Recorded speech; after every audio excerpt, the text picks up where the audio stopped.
Bonjour tout le monde, je vous souhaite la bienvenue sur cette nouvelle vidéo. Voilà, aujourd'hui je vais vous parler, vous l'avez remarqué, je vais vous parler des fêtes de Noël.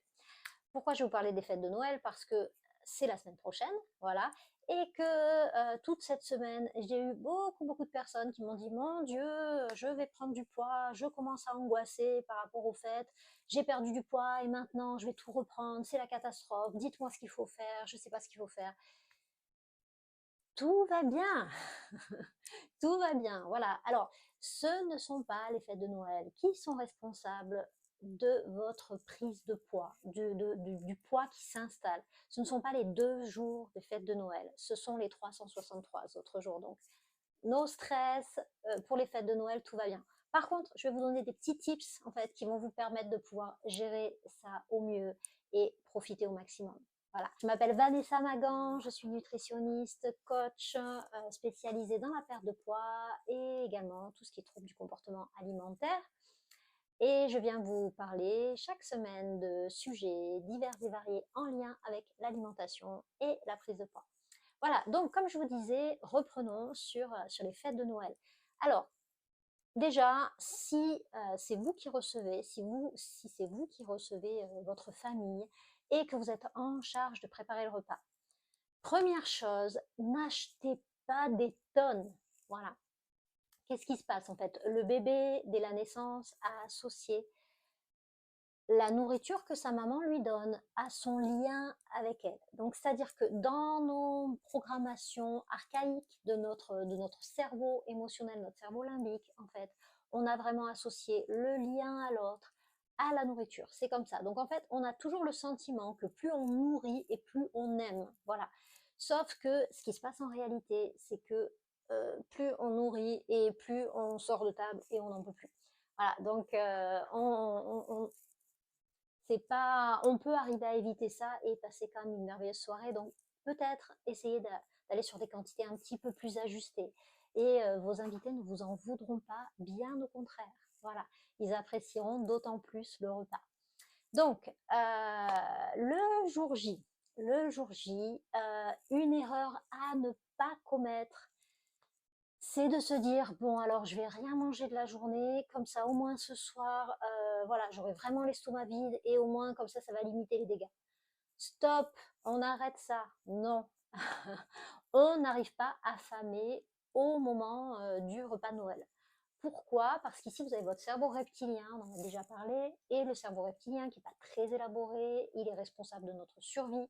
Donc tout ce qui va aller avec notre survie, et notamment l'alimentation, qui nous permet de nous maintenir en vie. Et lui, qu'est-ce qu'il se dit? Il se dit que si à des moments on a manqué de nourriture et que cette nourriture est responsable de notre survie, alors à ce moment-là, quand on va y avoir accès, il va falloir manger vite et manger beaucoup pour pouvoir en fait, voilà, mettre de côté au cas où il y a une prochaine disette. Donc, c'est ce qui fait, vous l'avez tous remarqué, que quand vous avez très faim, vous avez tendance à manger très vite et trop en quantité. Qu'est-ce qui va se passer si vous faites ça? Donc, vous allez donc manger très vite et trop. Et en fait, déjà après l'apéritif, vous allez plus du tout avoir faim et ça va être pas super agréable. Ça va pas être super agréable. Donc, le jour J, le matin, on prend ou pas un petit déjeuner. Ça dépend de chacun, ça dépend de vos besoins. Si vous avez faim, vous déjeunez. Si vous n'avez pas faim, vous n'avez pas l'habitude de prendre le petit déjeuner, vous ne le prenez pas. Pas de souci. Repas de midi, un repas normal, digeste par contre, hein, que voilà, qui vous permettent voilà, une bonne digestion, qui vous apporte de l'énergie, mais ni trop ni pas assez, qui vous permettent de pouvoir tenir tranquillement jusqu'au moment du repas, mais à nouveau d'avoir la sensation de faim le soir quand vous allez arriver au repas, faim mais pas affamé. Voilà. Donc, on arrive au moment du repas. Alors, je réponds à une question qu'on me pose tout le temps, mais c'est quoi l'apéritif qui est le moins calorique? L'apéritif le moins calorique, c'est le champagne. Le champagne sera moins calorique que le vin et que les alcools forts. Voilà. Clairement. Mais vous pouvez boire aussi du vin, vous pouvez boire d'autres boissons. Voilà, ce sera pas, encore une fois, vous n'allez pas prendre des kilos parce que vous choisissez de prendre un verre de vin ou de prendre un autre alcool plutôt que du champagne. Tout va bien.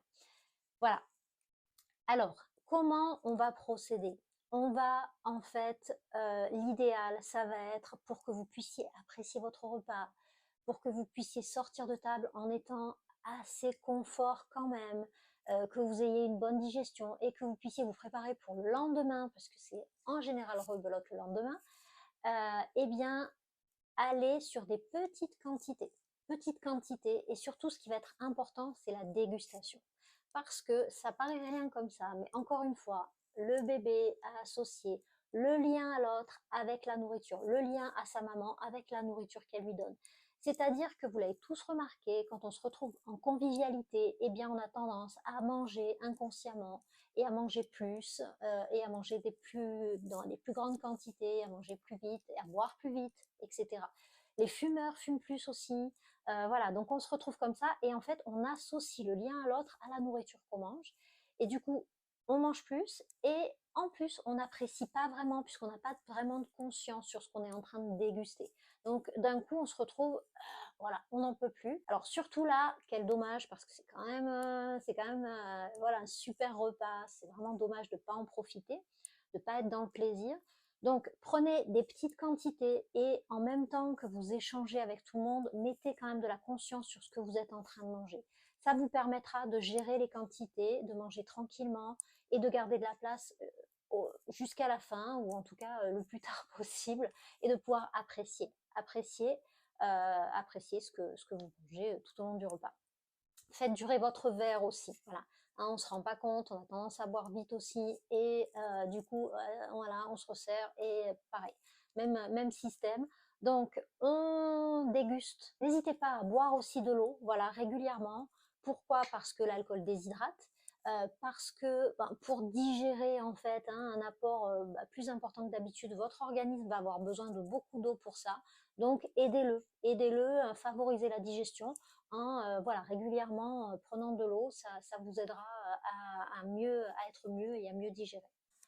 Surtout pas de culpabilité. Encore une fois, ce n'est pas ça qui va vous faire prendre du poids sur le long terme.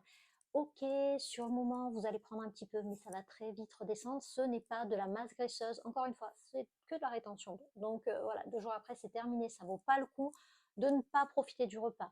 Surtout que, qu'est-ce qui va se passer en fait? Au moment où vous êtes en train de manger, donc la sensation de faim est là, c'est-à-dire que votre cerveau est en train de vous dire que vous avez besoin de carburant, vous avez besoin de manger quelque chose. Au moment où vous allez manger, vous allez alimenter le circuit de la récompense, ce qu'on appelle, c'est-à-dire que vous allez sentir beaucoup de plaisir, le goût des aliments sera beaucoup plus important, etc. C'est votre cerveau qui est en train de vous dire, voilà, c'est bien de ça qu'on avait besoin. Donc, et au fur et à mesure de la prise alimentaire, lui, il va être en train de compter un petit peu, de comptabiliser ce que vous êtes en train de consommer. Et pour ça, en fait, il faut que vous soyez dans ce processus de circuit de la récompense. Voilà. Il faut que vous soyez en train de quand même d'apprécier ce que vous êtes en train de manger. Et si, en fait, plutôt qu'être dans le plaisir, vous êtes dans la culpabilité, c'est-à-dire que vous êtes en train de manger et vous n'êtes pas du tout dans votre assiette, vous êtes en train de vous dire, oh là là, mon Dieu, mais je vais prendre du poids, je suis en train de manger ça, je vais prendre 2 kilos, etc. Eh bien, ça va pas se passer correctement. La régulation va pas se passer correctement. Vous mettez votre cerveau dans autre chose qui est beaucoup plus culpabilisant, c'est-à-dire que en fait, votre organisme aura pris des calories, mais votre cerveau n'en aura pas eu conscience et la régulation derrière se passera pas comme elle devrait se passer. Voilà. Donc ce sera un petit peu comme si sur tout le moment où vous avez pensé à autre chose, il s'est pas rendu compte en fait de ce que vous aviez mangé. Donc profitez, dégustez, savourez, prenez du plaisir. À chaque fois que vous avez une petite voix là, parce que ce sont vos croyances qui vous emmènent à la culpabilité, revenez sur le plaisir de la dégustation tranquillement. Voilà, et c'est comme ça tout au long du repas. N'hésitez pas à bouger aussi toute la soirée, pour pas, plus vous allez être à table, plus vous allez être tenté de continuer à manger, etc. Voilà, et à vous sentir un peu lourd, donc n'hésitez pas tout au long du repas à vous lever, à débarrasser, etc. Donc ça fera toujours un petit peu plus, ça va favoriser en fait la digestion et ça va un petit peu limiter aussi certains apports. Et ça va vous aider à vous sentir mieux à la fin du repas. On est toujours mieux quand on se mobilise un petit peu. On n'est pas fait pour rester des heures comme ça sans bouger à manger. C'est pas l'idéal pour nous. Voilà. Donc n'hésitez pas à vous lever et à bouger. Prenez de la bûche. Ok, vous n'avez plus faim, mais si vous aimez la bûche, prenez de la bûche. Vous pouvez même prendre un deuxième morceau, c'est pas grave, c'est pas un problème. Prenez-la, dégustez, faites-vous plaisir. On verra le reste après, c'est pas un souci. Voilà. Et à la fin du repas, ne laissez pas vos invités partir les mains vides. Ils seront sûrement très contents de pouvoir emporter quelque chose chez eux et vous, ça va vous éviter de cumuler des restes pendant des semaines là, parce que manger de la bûche et du foie gras tous les jours, par contre, après, ça risque d'être compliqué au niveau de la gestion du poids, ça c'est sûr.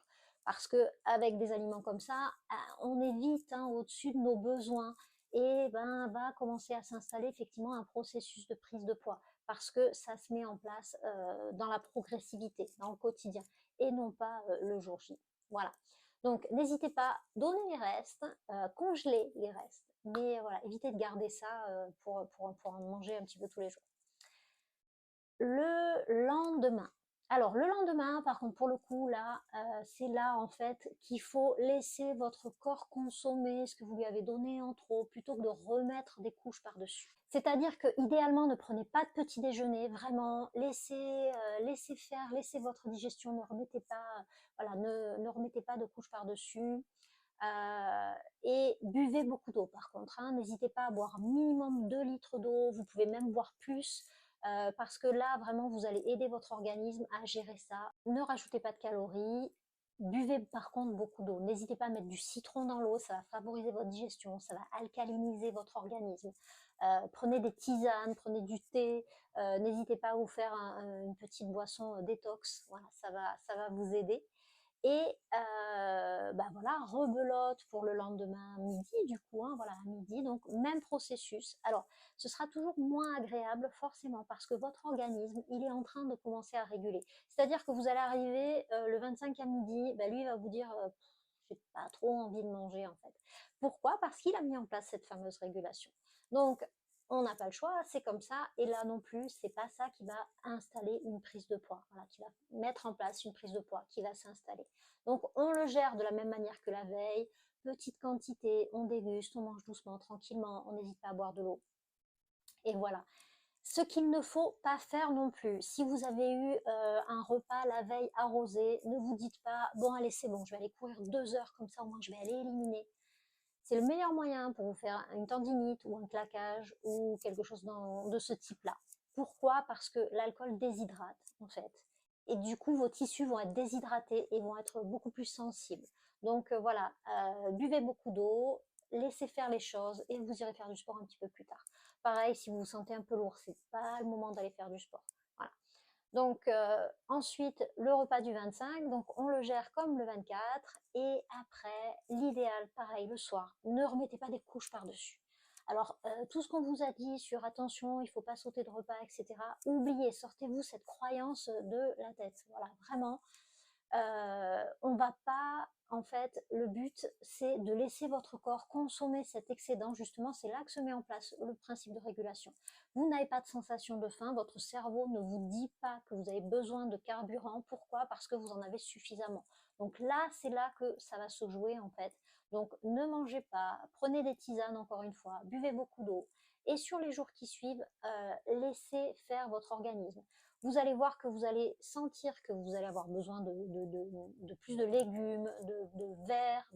C'est en fait justement, c'est votre corps qui vous demande, soyez à l'écoute. Voilà, faites ça vraiment, écoutez vos sensations alimentaires. Quand la faim va revenir, vous allez être plus rapidement rassasié certainement que d'habitude. Arrêtez-vous de manger. Et vous allez voir que voilà, dans les 2 jours qui suivent, c'est ok. Voilà, il n'y aura plus de problème. Petite chose vraiment importante, on ne monte pas sur la balance le 25 au matin ou le 25 au soir ou le 26 au matin, on ne monte pas sur la balance. Pourquoi? Parce que forcément, vous allez voir sur la balance que votre poids a augmenté. Et qu'est-ce que vous allez faire? Vous allez dire, mon Dieu, je savais que j'allais prendre 2 kilos, etc. Et qu'est-ce qui va se passer? En fait, vous allez vous mettre dans un système de restriction cognitive, c'est-à-dire que vous allez en fait ne plus du tout être à l'écoute de votre corps, et tout va se bloquer en fait. Vous n'allez pas, voilà, vous n'allez pas réguler correctement, alors qu'en fait, si vous ne montez pas sur la balance, mais que vous êtes à l'écoute de vos sensations alimentaires, votre poids, en fait, va se réguler tout seul. Et vous montrez sur la balance si vous voulez à la fin de la semaine. Mais en fait, la balance, on le sent. On sent très bien hein, à partir du moment où, voilà, où on retrouve son corps. Donc, soyez à l'écoute de votre corps, mais pas, voilà, ne montez surtout pas sur la balance, voilà, parce que voilà, toute la culpabilité que ça va engendrer, tout le sentiment de devoir se restreindre va faire l'effet inverse. Voilà, c'est vraiment pas une bonne chose. Bon, j'espère que cette vidéo vous aura aidé, qu'elle vous aura permis de pouvoir apprécier ce repas, ces repas en famille, de pouvoir profiter, surtout vraiment profiter de ces moments, c'est vraiment important. Apprécier d'être avec votre famille et surtout pas de culpabilité, c'est pas là le problème, vraiment pas du tout. Voilà. Je vous souhaite en tout cas de merveilleuses fêtes de fin d'année. On va se retrouver très vite pour une prochaine vidéo. N'hésitez pas à vous abonner à la chaîne, n'hésitez pas à faire des commentaires, à liker, à poser des questions. J'y répondrai avec grand plaisir. Voilà, on se retrouve très bientôt. Très bonne fête et à très vite sur une prochaine vidéo. Au revoir!